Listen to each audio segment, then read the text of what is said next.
Bienvenidos a mi canal Pedagogía Constructiva. Soy Ana Isabel Martínez, licenciada en Lengua Castellana y Comunicación.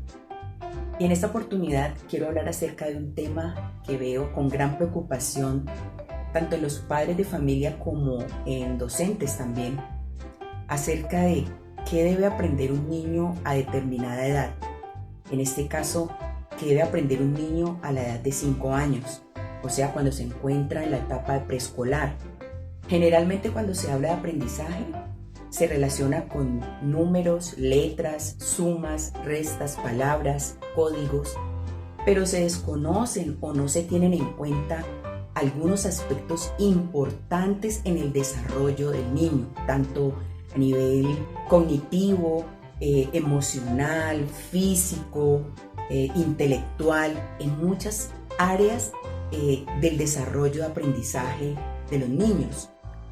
El licenciado Luis Bretel es especialista en educación, es maestro en una universidad en Perú y ha realizado muchísimas investigaciones al respecto de cómo aprende el cerebro. Quisiera compartir con ustedes algunos apartes de una de sus conferencias donde muestra la forma de cómo el cerebro adquiere los conocimientos, los interioriza, y es importantísimo tener en cuenta estas pautas para poder desarrollar un buen proceso de enseñanza y de aprendizaje con los niños, puesto que esto nos puede guiar a realizar un buen proceso, una buena enseñanza, para que no solamente trabaje en la parte de la memoria, sino también la parte comprensiva, en la parte de comprensión, de entender el por qué, el para qué aprende y cómo interiorizar sus aprendizajes de la mejor manera, aprovechando esos recursos que los mismos niños nos dan,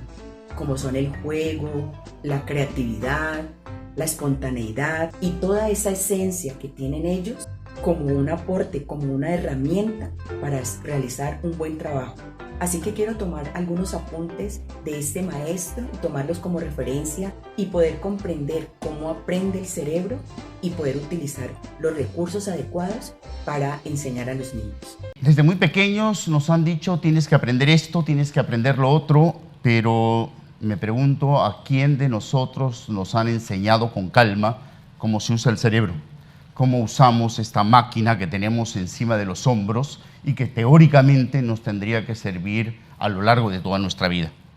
Nuestro cerebro, a los 3 o 4 días de nacidos, casi ya tiene el número total de neuronas que vamos a necesitar, y muchísimas más de las que vamos a necesitar a lo largo de nuestra vida.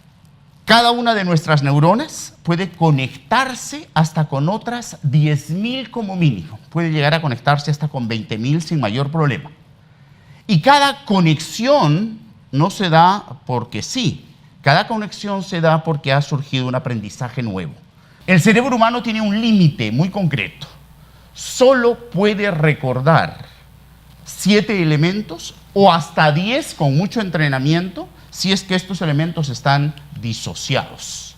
Si al cerebro le damos información suelta, el cerebro trata de buscar agrupamientos. El cerebro humano necesita que la información que le llegue asociada, que no lleguen cosas sueltas. Tiene mucha dificultad para memorizar cosas sueltas. Primer principio, la información que está asociada se recuerda y aprende mucho más fácilmente que la que está disociada. Y esto tiene consecuencias importantes. Si quieres aprender cualquier cosa, que venga la información asociada, que no te la den por pastillitas sueltas.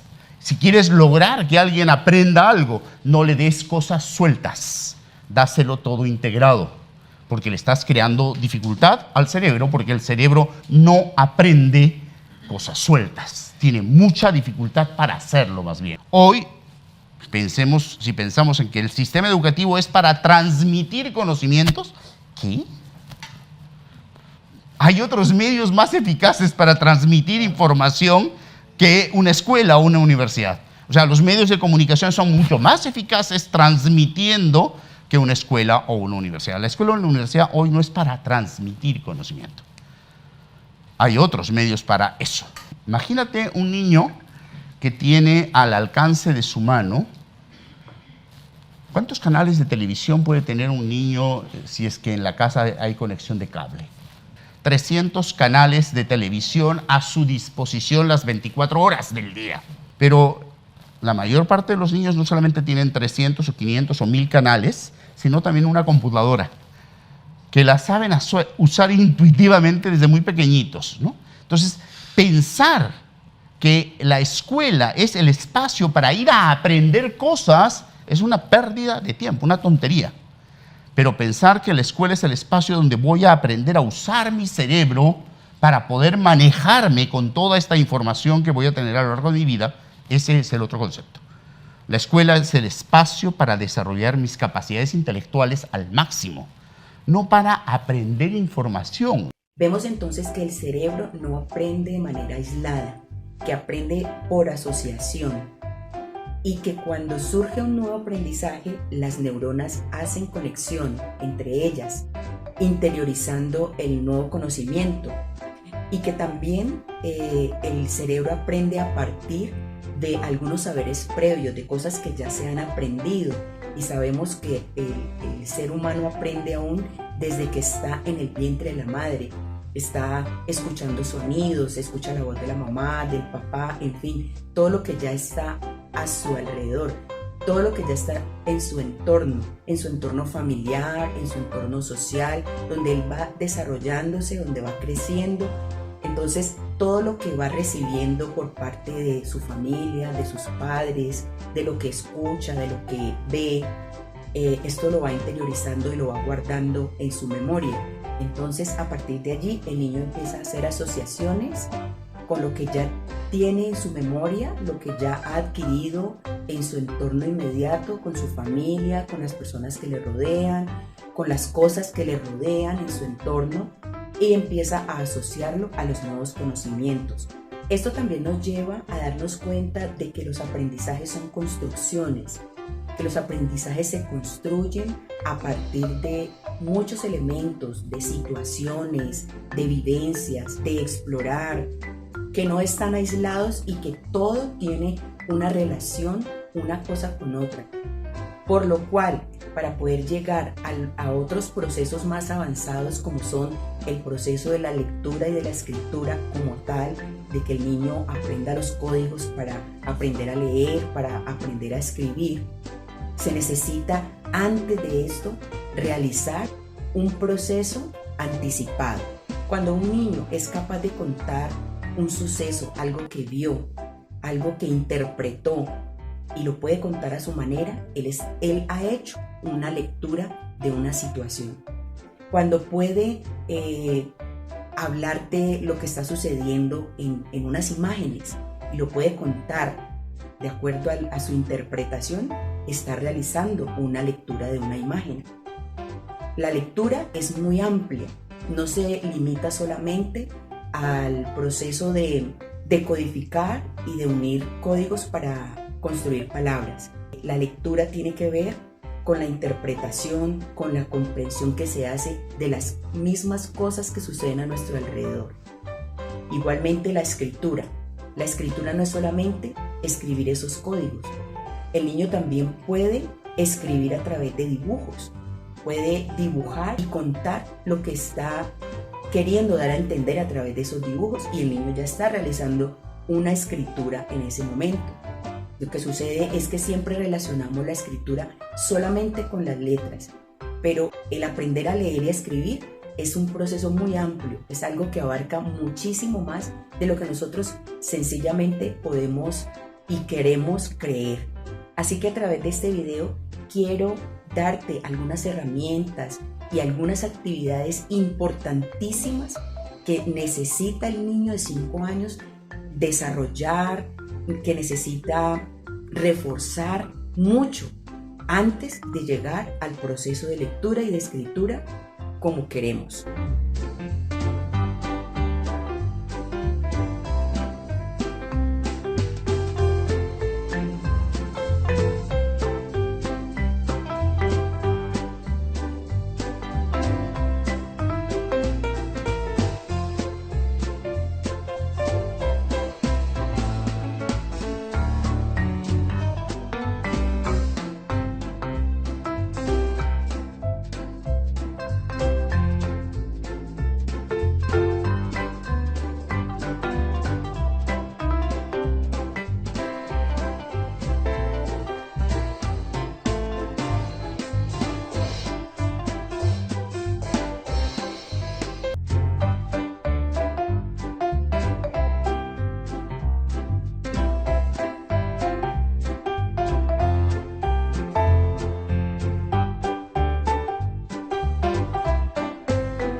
En mi experiencia como docente de más de 20 años de labor, donde he tenido la oportunidad de trabajar con muchos niños de muchas edades, especialmente con niños que se encuentran en la etapa de aprender la lectura y la escritura, siempre noté las falencias con las que los niños llegaban, como por ejemplo la lateralidad. Los niños llegaban sin saber cuál era la izquierda o la derecha. Y este era un problema en el momento de escribir, cuando tenían que identificar las letras. Por ejemplo, confundían la D con la B, no sabía cuál era la que iba para la izquierda, cuál era la que iba para la derecha. ¿Por qué? Porque no tenían el suficiente conocimiento de la lateralidad. Igualmente sucedía con el manejo del espacio, en este caso el manejo del renglón. Sabemos que los niños aprenden de lo macro a lo micro. El niño interioriza las cosas cuando las vive, cuando se relaciona con ellas, con su espacio, porque el espacio de un cuaderno, de una hoja, es muy pequeño para ellos poder abordarlo todo, para ellos poderlo manejar completamente. El niño con anterioridad debe haber manejado esa parte, la parte de su cuerpo, para ubicarse en un espacio. Entonces, el problema cuando llegaban los niños al aula donde tenían que aprender a leer y a escribir, no tenían manejo del renglón, del espacio del cuaderno y también en muchos otros aspectos que no se habían trabajado adecuadamente, de pronto por el afán de querer que los niños aprendan las letras y los números, y yo entiendo que eso muchas veces es una exigencia del sistema educativo, pero es importantísimo reforzar demasiado algunos conceptos en los niños de preescolar para que cuando lleguen al proceso de la escritura y la lectura como tal, tengan unas buenas bases para poder desarrollarlo con mucha facilidad y con mucha efectividad. Si te ha gustado este video, si te ha servido y te he podido aportar algo para resolver tus dudas y tus inquietudes al respecto de este tema, déjame tus comentarios, suscríbete si aún no lo has hecho, para que sigas recibiendo mucha más información al respecto.